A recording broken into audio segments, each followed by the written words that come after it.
उन्नीस बड़ी उन्नीस साहब, वोट है। इन इलेक्शंस के बारे में जो एक और काबिल ज़िक्र बात यह है वो सिक्योरिटी का एक एलिमेंट है। अगर हम देखें कैपिटल हिल और जो नायब सदर उनके घर के बाहर जो इस वक्त एक खसूसी सिक्योरिटी हिसार कायम किया गया है, तो ये भी एक गैर मामूली बात है जो हम इन इलेक्शन में देख रहे हैं। एब्सोल्युटली करेक्ट, बिल्कुल गैर मामूली बात है, क्योंकि इससे पहले अमेरिकन इलेक्शंस के अंदर इस किस्म की सूरत हाल मैंने खुद नहीं देखी है। मैं इसलिए क्योंकि आई विटनेस अकाउंट आपको दूंगा कि इससे पहले यहाँ पे इलेक्शंस बड़े ही क्रूशल रहे हैं, इसके बावजूद इस तरह की सूरत हाल नहीं। और इसका मैं एक मिसाल आपको दूं कि जब बाराक ओबामा और सेनेटर मैकेन के दरमियान मुकाबला हो रहा था, तो एक मौके पर सेनेटर मैकेन के जलसा हो रहा था और रिपब्लिकन में से किसी नौजवान ने खड़े होकर उनको गद्दार कहा बाराक ओबामा को। तो वहां पे जॉन मैकेन ने अपनी तकरीर रोक कर ये कहा था कि आप ये बात ना करें, आप बैठ जाएं। वो कंटेस्ट कर रहे हैं मेरे साथ, मेरे मुखालिफ जरूर हैं, लेकिन उनको गद्दार नहीं कहा जा सकता। तो ये बड़ी इंपॉर्टेंट बात थी और ये आप कह लें कि सियासी बसीरत की बात थी।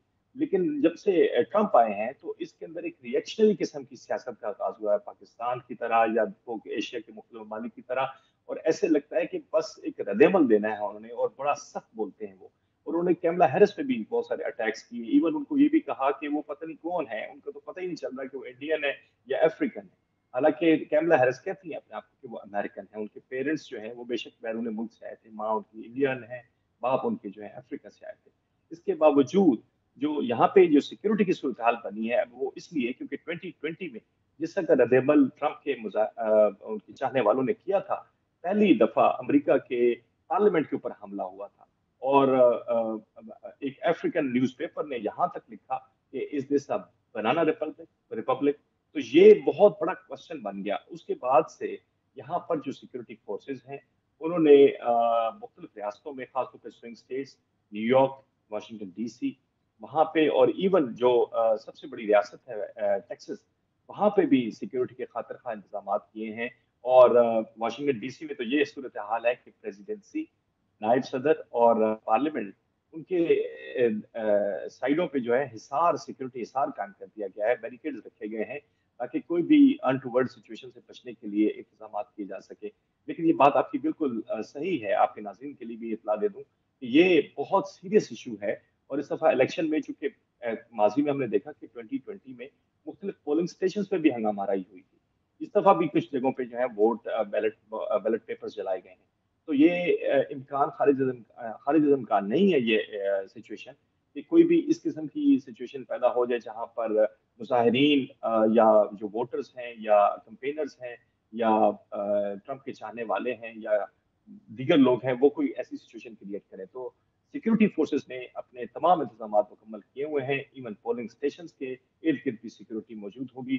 तो किसी भी सिचुएशन को नाकाम बनाने के लिए पहली मरतबा है कि अमेरिका के अंदर इतने अच्छा बड़ी सख्त साहब, अगर हम सिक्योरिटी के बात इंतजाम। करें रिपब्लिकन्स और डेमोक्रेट्स की, तो दोनों के ही उम्मीदवारों ने अपने अपने टाइम में एज ए प्रेसिडेंट सर्व किया हुआ है।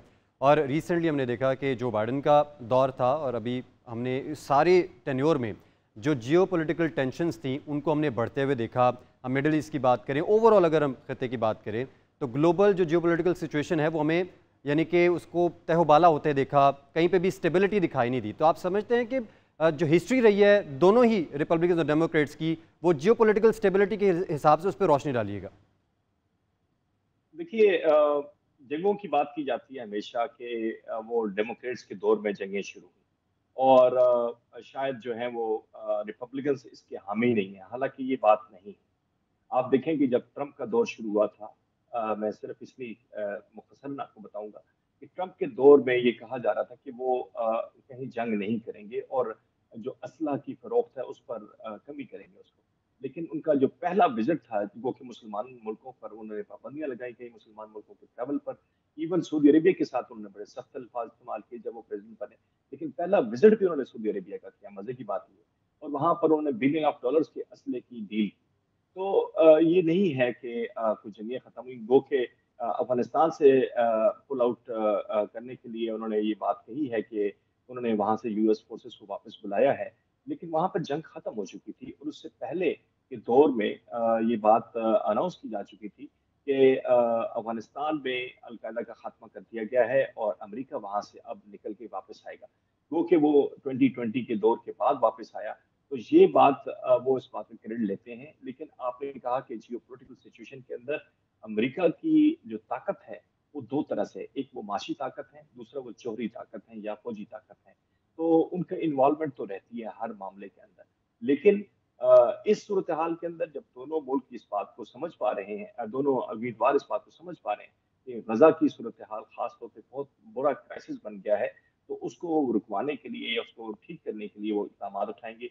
दूसरा मामला रशिया और यूक्रेन जंग का है, जिसके हवाले से दोनों तरफ से ये आवाज़ उठाई जा रही है कि जो वहाँ पर रशियन इन्वॉल्वमेंट है यूक्रेन के अंदर, वो ख़त्म होनी चाहिए या उसके लिए वो कोशिशें करेंगी। वो कि आपको पता है कि रशियन प्रेसिडेंट का बड़ा झुकाव है ट्रंप की तरफ और ट्रंप जो है जितने डेमोक्रेट्स हैं ये सबको पता है, लेकिन उनकी एक आदत बड़ी मॉनिटर की जाती है कि वो डेमोक्रेसी के ज़रिए वन मैन शो पर ज़्यादा यकीन रखते हैं।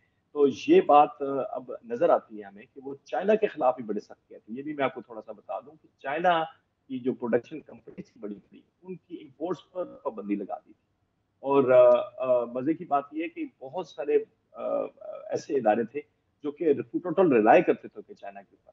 तो बाद में इंतज़ामी जो यहाँ पे इदारे हैं उन्होंने और बिज़नेस कम्युनिटी ने ट्रंप से मिल के ये कहा कि चाइना के साथ हम तिजारत का हजम जो है वो ख़राब नहीं कर सकते हैं। तिजारती तवाज़ुन अगर बिगड़ गया तो अमेरिका की मईशत डूब जाएगी। जिसके बाद ये बात ट्रंप को समझ में आई। लेकिन वो इस बात के हामी नहीं रहे कि चाइना के साथ ज़्यादा तिजारत की जाए। हालाँकि टोटल डिपेंडेंसी जो है वो मोस्ट जी। Of the items they are coming from China, तो डिपेंडेंसी है चाइना के ऊपर। लेकिन ये अब देखना है कि तीनों इश्यूज़ के ऊपर, इंटरनेशनल इश्यूज़ के ऊपर ये किस तरह से सूरत-हाल जाती है, क्योंकि ईरान और इज़राइल का मामला भी इस वक़्त बड़ा गर्म है। तो उस पे भी दोनों जमातों का ये मौक़िफ़ है, दोनों लीडर्स का, कि वो एस्केलेट नहीं होना चाहिए और उसको कम होना चाहिए, ताकि किसी भी मुल्क या दूसरे ममालिक की तरफ से अमेरिका के ऊपर ये सवाल ना उठे कि उन्होंने जंग रुकवाने के लिए कोई एक्शन नहीं किया। तो नाजरीन, सुपर पावर की भागदौड़ किसके हाथ होगी, डोनाल्ड ट्रंप या कैमला हैरिस? फैसले का दिन आ ही गया। 47वें अमरीकी सदर के इंतखाब के लिए वोटिंग शुरू होने में चंद घंटे बाकी हैं। सदारती इलेक्शन के लिए तमाम तर इंतजामात मुकम्मल। बैलेट बॉक्सेस, पेपर्स और इलेक्ट्रॉनिक वोटिंग मशीनें पोलिंग सेंटर्स में पहुंचा दी गई हैं। 24 करोड़ से ज़्यादा अफराद हक रायदही इस्तेमाल करेंगे। 7 करोड़ 80 लाख से ज़्यादा अफराद दिन अर्लिंग वोटिंग के तहत वोट कास्ट कर चुके हैं, जबकि बाकी अफराद अपने मुतल्लिका पोलिंग स्टेशन पर जाकर वोट कास्ट करेंगे। इलेक्शन में 435 ऐवान नुमाइंदगान का इंतखाब किया जाएगा, जबकि 33 सेंटर्स और 13 गवर्नर्स का भी चुनाव होगा। दुनिया की नजरें स्विंग स्टेट्स पर मरकूज हैं। स्विंग स्टेट्स के 93 इलेक्टोरल वोट इंतहाई अहमियत के हामिल हैं। 7 में से 5 स्विंग रियासतों में ट्रंप आगे, जबकि 2 में कैमला हैरिस का पलड़ा भारी है।